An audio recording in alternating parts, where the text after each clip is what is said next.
AP cabinet కీలక నిర్ణయాలు తీసుకుంది. పర్యాటక, క్రీడా, పంచాయతీరాజ్, గ్రామీణాభివృద్ధి శాఖలకు సంబంధించి పలు నిర్ణయాలకు మంత్రి మండలి ఆమోదం తెలిపింది. ఏపీ టూరిజం పాలసీకు కేబినెట్ గ్రీన్ సిగ్నల్ ఇచ్చింది. పర్యాటక ప్రాజెక్టులకు పరిశ్రమ హోదా కల్పించే ప్రతిపాదన ఆమోదించింది. దీంతో టూరిజంలో పెద్ద ఎత్తున పెట్టుబడులు వచ్చే అవకాశం ఉంది. టూరిజం డిపార్ట్మెంట్లో పెట్టుబడులు పెట్టిన వారికి పారిశ్రామిక రాయితీలు లభిస్తాయి.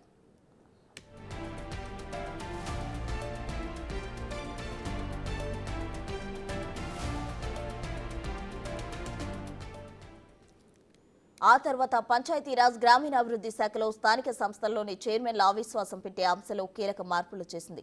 అవిశ్వాసం పెట్టే గడువును 4 ఏళ్ల నుంచి 2 ఏళ్లకు తగ్గించాలని తీసుకున్న నిర్ణయాన్ని మంత్రిమండలి ఆమోదించింది. 2024-25 కొత్త క్రీడా పాలసీ కూడా కేబినెట్లో ఆమోదం లభించింది.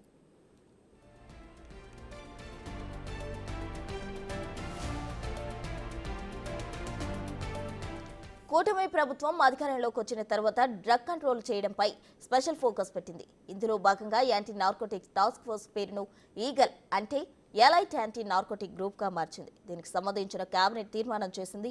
ఆ తర్వాత ఏపీ టవర్స్ లిమిటెడ్ ను AP state fibre net limited లో విలీనానికి గ్రీన్ సిగ్నల్ లభించింది. ఏపీ టవర్స్ లిమిటెడ్ కు చెందిన మూలధనం, ఆస్తులు, అప్పులను బదలాయిస్తూ ప్రతిపాదన చేశారు.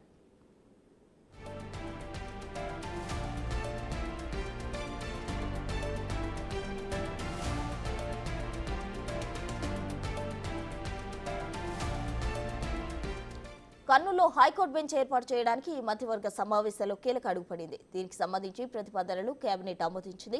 ఇక క్రైమ్ రేట్ తగ్గించేందుకు పీడీ యాక్ట్ను మరింత పటిష్టం చేస్తూ సవరణ బిల్లుకు గ్రీన్ సిగ్నల్ ఇచ్చింది.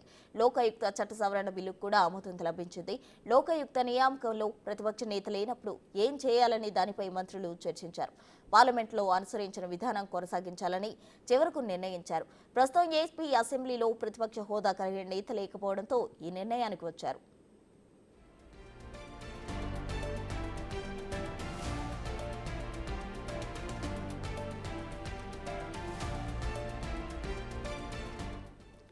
రాష్ట్రంలో 85,000 కోట్ల రూపాయల పెట్టుబడులకు సంబంధించి ఎస్ఐబి నిర్ణయాలకు మంత్రివర్గం ఆమోదం తెలిపింది.